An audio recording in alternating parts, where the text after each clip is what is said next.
शिल्पी तोरा विश्वास बात के ना हो, लेकिन हमारे खुद माता जी तार चाची एगो गीत के फैन है और गीत सुना दो अगर केहू हिल जाई का निष्ठा जी ठीक बनी नो कनी आई हमें अरे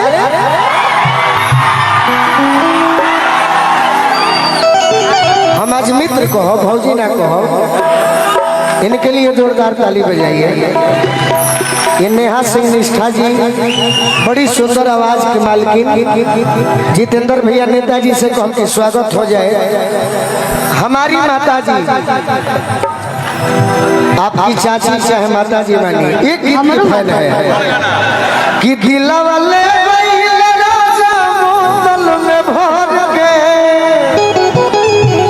आप हटिए गुंडा जी मुस्कान कनी मार देता हूँ। चलिए बड़ा खुशी होला कि घर में चाची लोग माई लोग पसंद करेला। सब है माई बहन आई सब लोग गाना सुन ले बना। हाँ सब लोग हंसता और माता जी के प्रणाम बा रउआ कह दे हमारी तरफ से। बाकी परिणाम मानब जो हमनी के ना हम घरे चलब ना घरे हमार जहिया कुछ प्रोजन होई जहिया और शादी होई त एक मिनट बाबू तनी हमरो माइक धर हेलो भाव से मानो ना देखो के हिली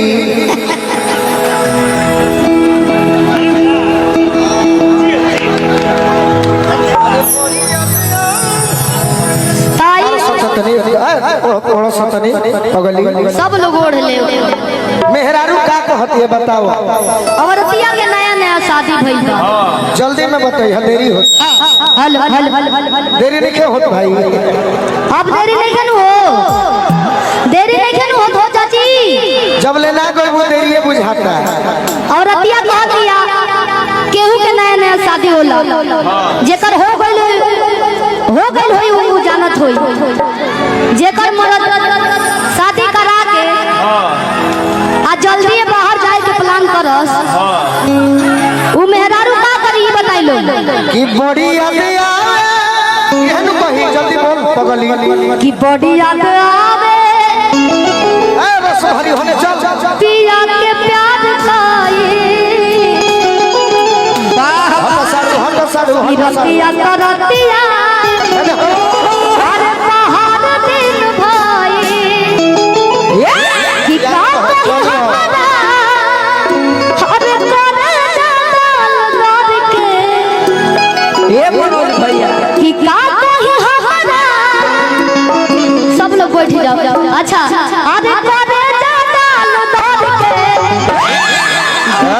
ले गइले हो दिलवा ले गइले राजा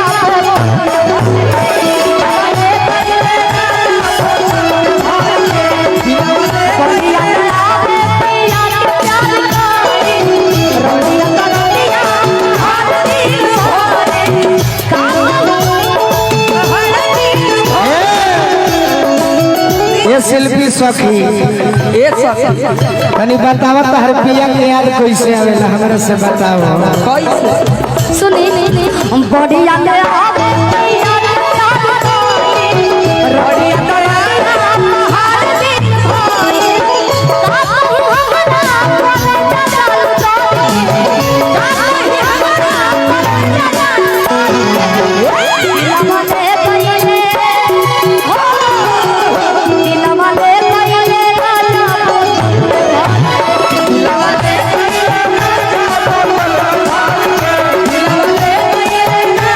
हमरा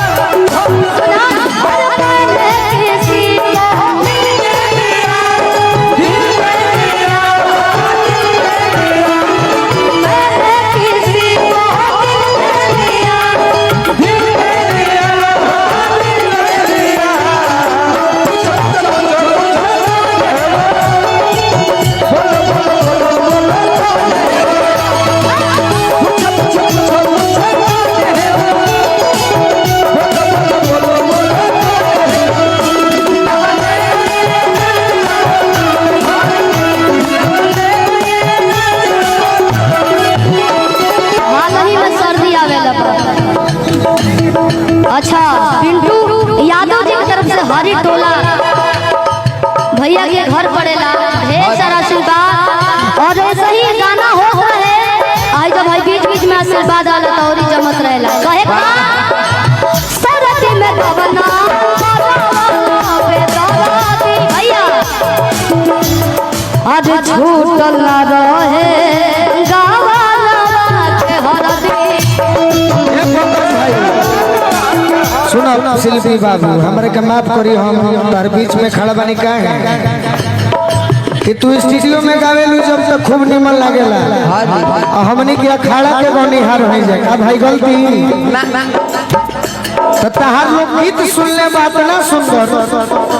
कि कोनो जवाब नहीं थे बाकी आज लेके हूँ के शिल्पी गलती बोलता नहीं